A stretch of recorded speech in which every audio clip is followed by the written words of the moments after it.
یاد رکھیں، ایک بات کو سمجھیے، اگر ایک مسلم ریاست ہے اور مسلمان ریاست کے اندر، مسلمان حکومت کے اندر جو ہے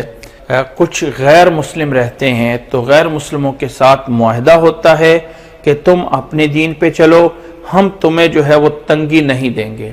اور تم جو ہے چونکہ مسلمانوں کے ایک ریاست میں رہتے ہو، مسلمانوں کے ساتھ رہتے ہو، تو تمہیں ان وعدوں کا پورا کرنا ہوگا، ان اصول و ضوابط کا پورا کرنا ہوگا، اور ان پورا کرنے کے بعد پھر جو ہے وہ تم اس ریاست میں رہتے ہو، تو اسلام کی طرف سے انہیں امن دیا جاتا ہے، ان کے حقوق کا خیال رکھا جاتا ہے۔ تو اللہ تعالیٰ نے فرمایا وَإِن نَكَثُوا أَيْمَانَهُم مِّن بَعْدِ عَهْدِهِمْ، اگر کوئی وعدہ اپنا عہد کرنے کے بعد توڑتا ہے، وَطَعَنُوا فِي الدِّينِ، اور دین میں طعن کرتے ہیں، تو اب جو ہے ان کے ساتھ قتال کرو۔ اس آیت سے امام ابو حنیفہ رحمہ اللہ کا یہ دلیل اور موقف ہے کہ اگر کسی معاشرے میں کوئی کافر رہتا ہے اور وہ اس کافر کا مسلمان حکومت کے ساتھ امن کا معاہدہ ہے، تو وہ معاہدہ اگر توڑ دیتا ہے تو اس کو قتل کرنے کا حکم نہیں دیا جا سکتا،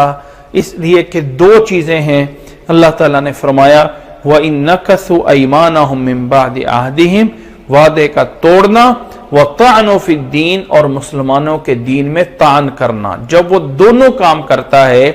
ایک وعدہ بھی توڑتا ہے اور مسلمانوں کے دین کے اندر بھی جو ہے وہ طعن کرتا ہے، یعنی دین کے بارے میں گستاخی کرتا ہے، اللہ کے رسول کے بارے میں کرتا ہے، کسی اور چیز میں کرتا ہے،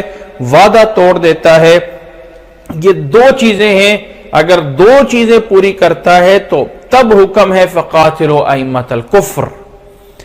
اگر دو چیزوں میں سے ایک کام کرتا ہے، دین کے اندر طعن کرتا ہے، نوٹ کریں، دین کے اندر اپنی زبان درازی کرتا ہے، چاہے وہ گستاخی یا رسول کرتا ہے، اور وعدہ جو ہے وہ نہیں توڑتا ہے، وعدہ امن جو ہے وہ پورا کرتا ہے، دین کے اندر طعن کر رہا ہے، لیکن مسلم ریاست کے ساتھ ریاستی قوانین پورے کرتا ہے، کہیں بھی قانون کو اپنے ہاتھ میں نہیں لیتا ہے،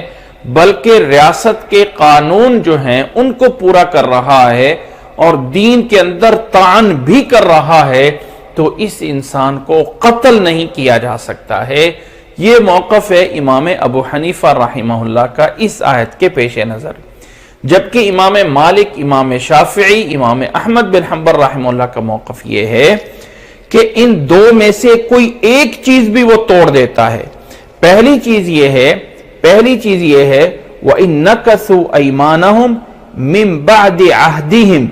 ایک چیز کہ اپنا وعدہ توڑ دیتا ہے مسلمان، یعنی مسلمان ریاست میں رہتے ہوئے ایک غیر مسلم کسی مسلمان ریاست کا قانون اپنے ہاتھ میں لیتا ہے، اور نمبر دو وَطَعْنُوا فِي الدِّينِ، اور دین کے اندر طعن کرتا ہے، دونوں میں سے کسی چیز کا بھی ارتکاب کر لے تو فَقَاتِلُوا أَئِمَّةَ الْكُفْرِ، ایسے انسان کو قتل کیا جا سکتا ہے۔ یعنی امام ابو حنیفہ کے نزدیک اگر کوئی مسلمان ریاست میں رہتے ہوئے ان کے قوانین ریاست پورے کرتا ہے، قوانین ریاست پوری کرتا ہے اور دین کو برا بھلا کہہ رہا ہے، تو قتل نہیں کیا جا سکتا۔ جبکہ تین ائمہ کے نزدیک ان میں سے جو کام بھی کر لے، دین میں طعن کرے یا اس ریاست کے ساتھ جو معاہدہ ہے اس کو توڑ دے، دوسرے لفظوں میں ریاست کے جو قوانین ہیں اس کو اپنے ہاتھ میں لے لیتا ہے، بغاوت کر دیتا ہے، تو دونوں میں سے کوئی ایک بھی کر دے تو فَقَاتِلُوا أَئِمَّةَ الْكُفْرِ، اللہ تعالیٰ نے فرمایا ایسے لوگوں کے ساتھ تم قتال کر سکتے ہو، قتال کرو، انہم لا ایمان لہم، ان کا کوئی قسمیں اعتبار نہیں رکھتی ہیں، لعلہم ینتہون، تاکہ وہ باز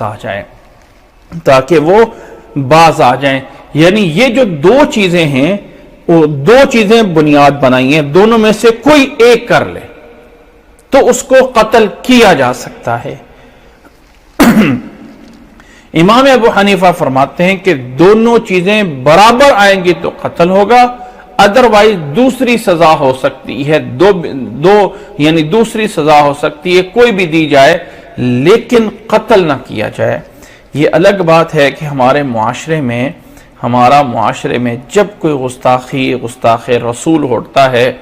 پہلے نمبر پہ تو جو جلوس نکالنے والے ہوتے ہیں وہ لوگوں کی جائیداد کو برباد کر کے خود جو ہے جتنی بڑیاں گستاخیاں کر رہے ہوتے ہیں، نمازیں برباد کر کے جو خود بڑیاں گستاخیاں کر رہے ہوتے ہیں، اس کا کوئی پتہ نہیں ہوتا ہے، اور دوسرے کے لیے ناموس رسالت کے لیے بازاروں پہ اور روڈوں پہ نکل رہے ہوتے ہیں۔ یہ دیکھنا ہے کہ کسی بھی انسان کے لیے قتل کی عدالت کا فیصلہ میرے مسلک کیا کہتا ہے، اس پہ اگر غور کیا جائے تو امام ابو حنیفہ رحمہ اللہ کے نزدیک جب دونوں کام نہیں ہوں گے تب اسے قتل نہیں کیا جا سکتا، لیکن اگر دونوں میں سے کوئی ایک بھی ہو جائے تو باقی ائمہ کرام، امام شافعی، امام مالک، امام احمد ابن حنبل رحمہ اللہ کے نزدیک وہ انسان صاحب یعنی اس کو قتل کی سزا دی جا سکتی ہے جو ریاست کے قوانین اپنے ہاتھ میں لیتا ہے یا پھر دین کے اندر طعن کرتا ہے۔ دونوں صورتوں کے اندر اس کافر کو قتل کیا جا سکتا ہے۔ اللہ تعالیٰ کی اس قرآن مجید کی اس آیت سے دلیل لیتے ہوئے وَإِن نَكَثُوا أَيْمَانَهُم مِّن بَعْدِ عَهْدِهِمْ وَطَعَنُوا فِي دِينِكُمْ فَقَاتِلُوا أَئِمَّةَ الْكُفْرِ، پس اس کفر کے